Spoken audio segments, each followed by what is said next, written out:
the gangland murder that stunned the Scottish underworld. Bloodshed in the supermarket. The time is 1:25 p.m. The day is January 12th, the year 2010, and the incident that took place stands as one of the most shocking executions in Glasgow's underworld history. 3 men sit in a black Audi A3, including Glasgow's most feared underworld gangster. The car is situated in ASDA Robroyston supermarket's car park in Glasgow, and the gangster, Kevin Carroll, does not seem to have a worry in the world. Unarmed, without any bulletproof vest, Carroll is outside the superstore to complete a business deal involving drugs, or more accurately, threaten someone into dealing with him. Suddenly, the sound of gunfire rips through the air. There are cries, people running to find cover, and parents throwing themselves over children to protect them.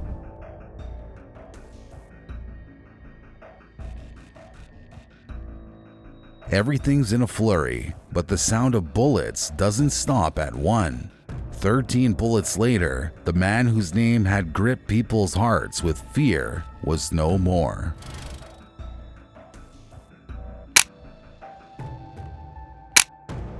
Welcome to Narcotic Underworld. Today, we make alive the thrill and the dread of the dark alleys of the Scottish underbelly.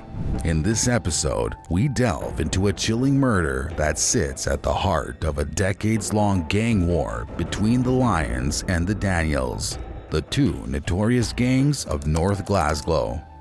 Who was Kevin Carroll? Being the brutal enforcer of the notorious Daniels clan and the leader of the alien abduction gang, Kevin "Gerbil" Carroll was no stranger to violence, savagery, and making enemies. Because of his expansive activities and reach, he featured in the top 15 of the most wanted criminals in Scotland. The ranking was conducted by the police based on the threat, risk, and harm he posed to the public. He had a reputation for savagery in murders and torture. Yes, fans, I'm back, leading the autumn programs on BBC Three with the most expensive series ever to come out of this bureaucratic dump. Getting his nickname from the Kevin character of the 80s popular children's TV show Rollin' Rat, this Kevin was not at all warm. This thug was the leader of the infamous gang responsible for alien abductions.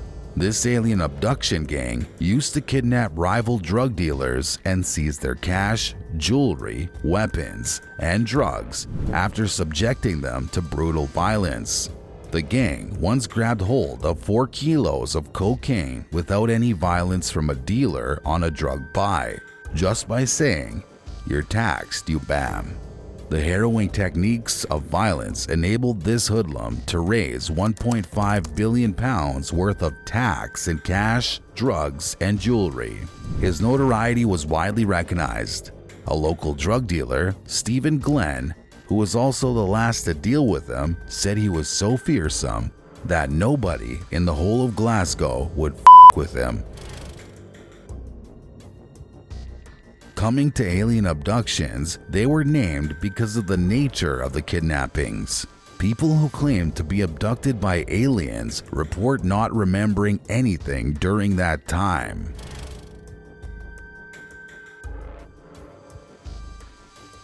The same is the case with Gerbil's victim. Despite being found half naked and distraught in the street, the victims had no memory of what happened to them. Yet, alien abductions were not the man's sole source of notoriety. He was ferocious in enforcing the deals of the Daniels clan and was known as a fierce rival of the Lyons clan. Gerbil's rivalry with the Lyons stretched all the way back to his school days, where he was bullied by Stephen Lyons and his brother Edward Jr.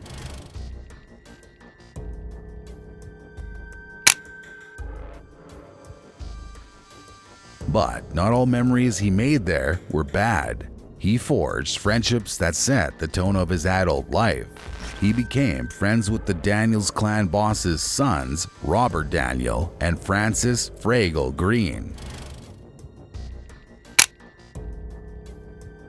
This friendship stayed strong for the rest of his life and provided him the chance to foray into the criminal underbelly of North Glasgow.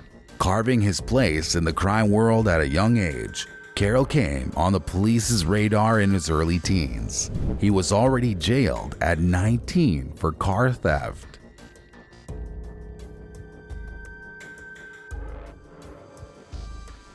Only a few years later, he found the lucrative world of drugs and arms and soon became an intimidating enforcer for the Daniels clan, reaching the summit of the underworld activity.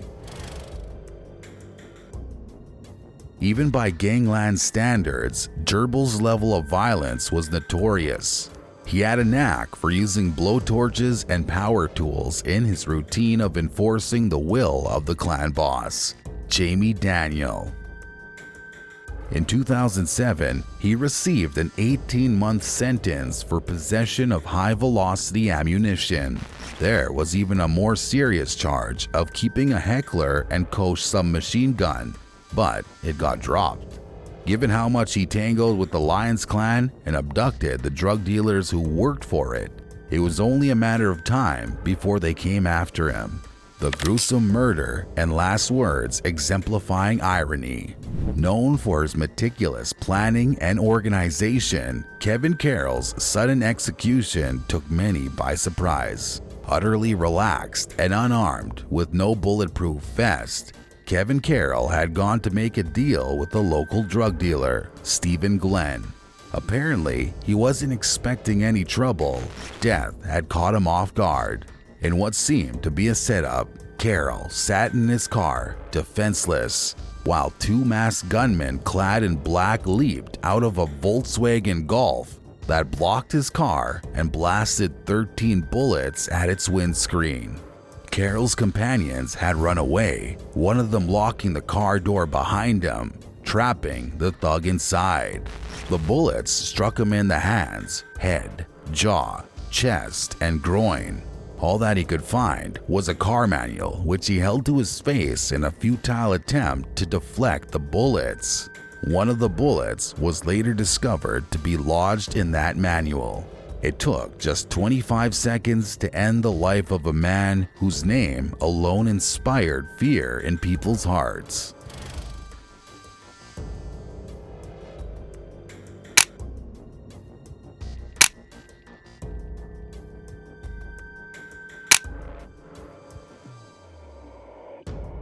Kevin Carroll's last words to a drug dealer, Stephen Glenn, were, "You're working for me now. Anybody that doesn't fall in line is gonna get banged." Little did he know that he would be at the receiving end of the bullets this time. But who was behind this gruesome, unexpected execution? One of the alleged gunmen, club boy Ross Monahan, and the other, Lyons hitman William Patterson, along with Victor Gallagher, a Lyons cousin and driver of the getaway car, were the alleged culprits behind this shocking execution.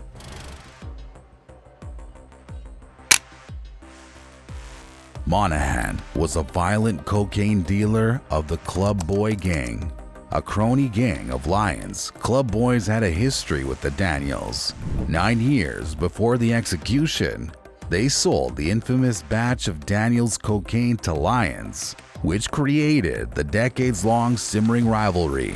Monahan stood trial in 2012 and was acquitted of the murder charge.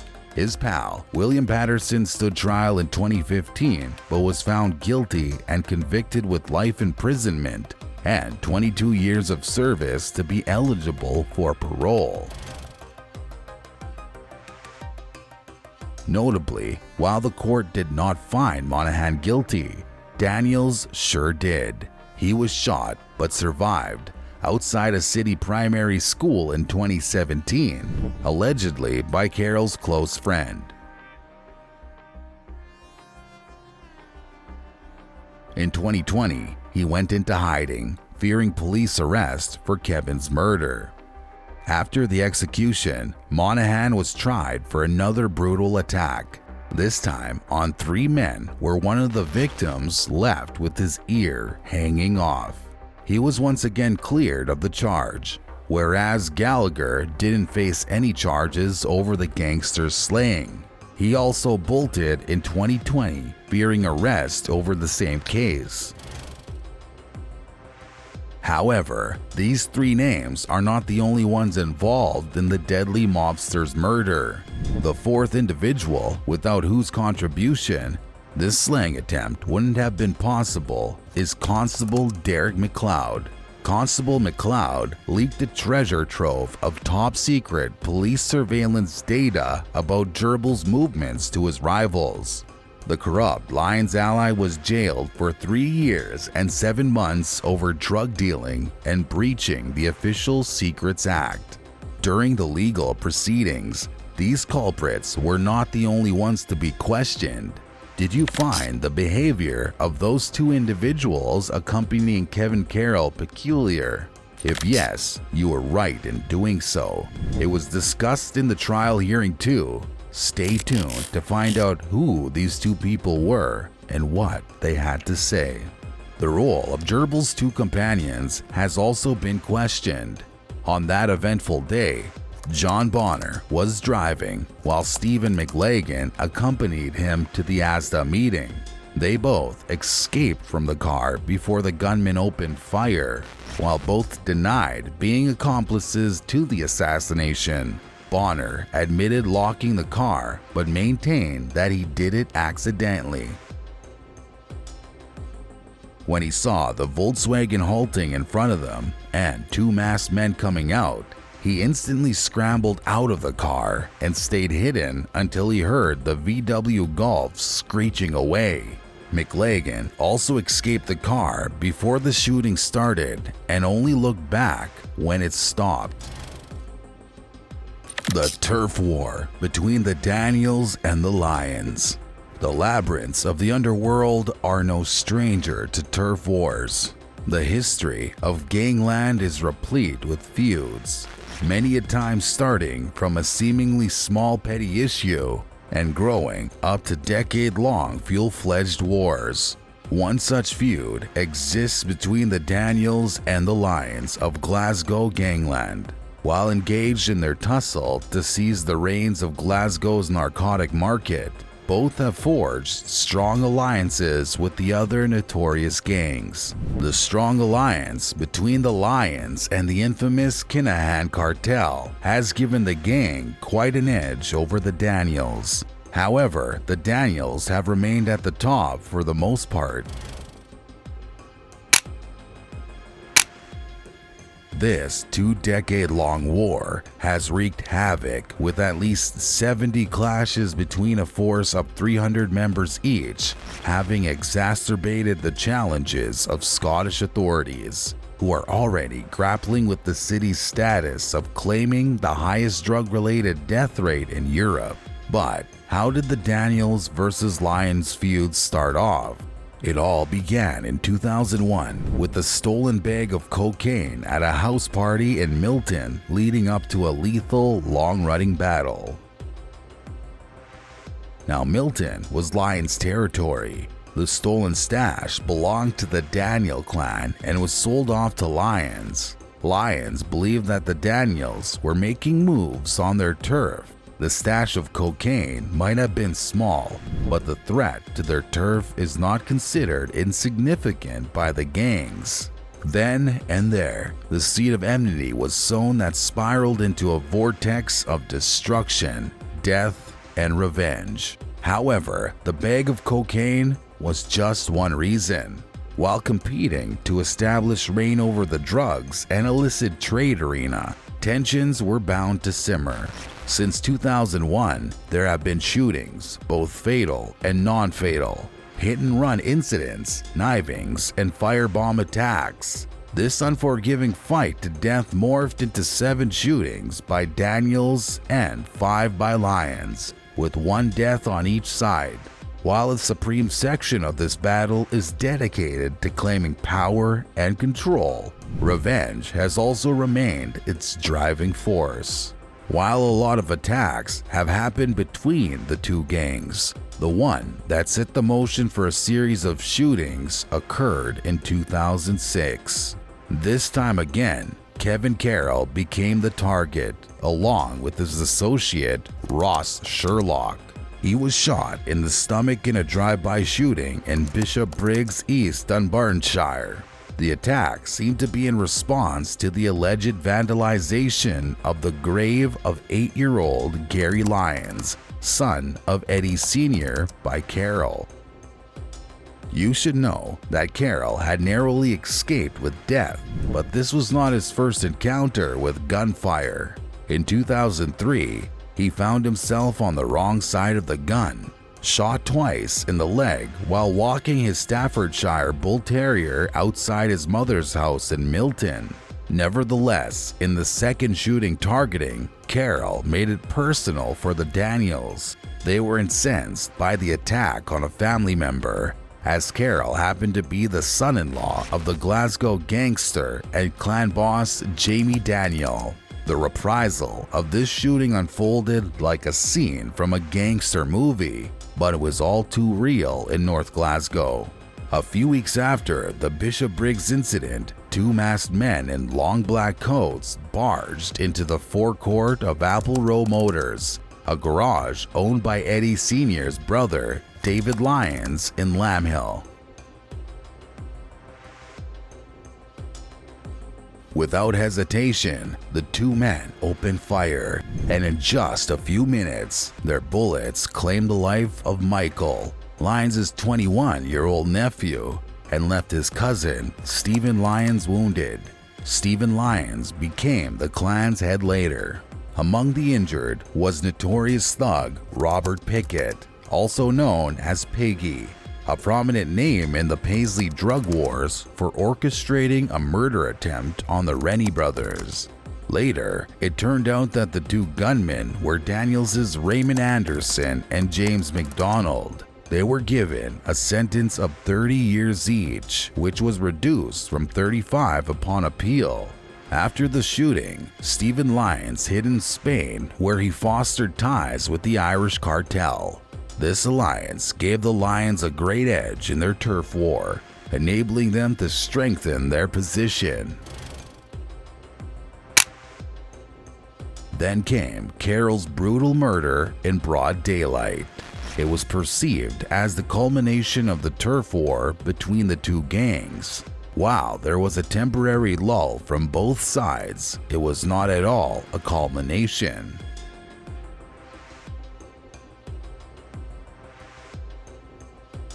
Assassination aftermath, strings of violence. The short break of violence was just the regrouping of the gangs and their allies. The storm behind the silence was imminent. More bullets were to be fired. While the Daniels were unwilling to forego the murder, the Lions were adamant about launching more offenses. As mentioned earlier, retribution was the main driving force behind the scuffle, but it was not the only force.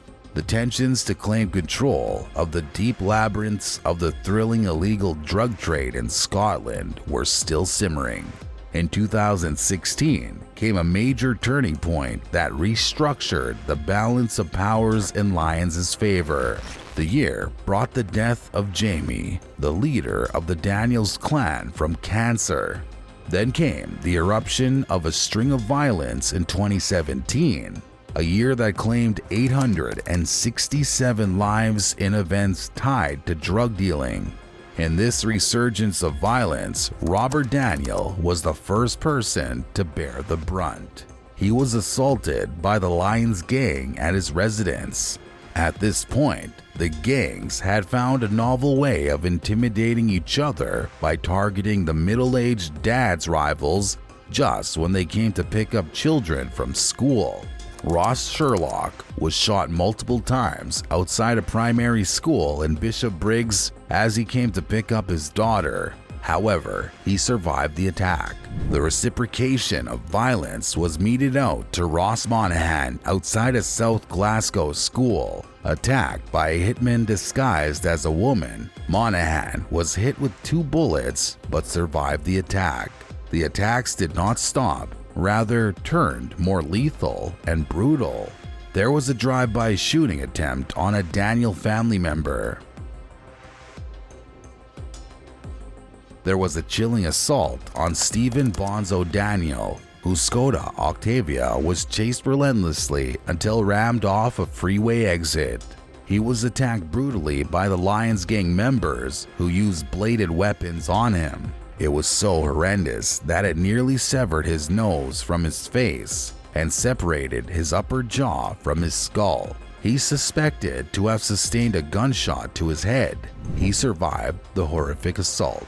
Despite the ordeal, he stuck to the code of silence, omerta, prevailing in Glasgow's underworld and in many countries' mafia land during the legal proceedings, and stated he had no knowledge of his family's adversaries. There was another lethal attack, this time on Greg Gallagher, who was known to be on the opposite side of the Daniels clan and alleged to have a hand in Kevin Carroll's murder. Gallagher was taken to a derelict property where he was tortured, stabbed, and doused with petrol to be set alight later. However, fire erupted in the building as well, causing confusion among the captors, capitalizing on which he escaped. Despite numerous casualties and injuries, this cycle of violence continues. While all the murders and assassination attempts are strewn with crazy details of violence in the Daniels vs. Lyons saga, the murder of Kevin Carroll is deemed the most gruesome. Amid an unrelenting cycle of violence, Glasgow witnesses a disturbing surge in crime rates, exacerbated by a steep increase in drug-related deaths and the growing influence of criminal gangs. With the highest rate of drug killings in Europe, Glasgow is practically hanging by a thread.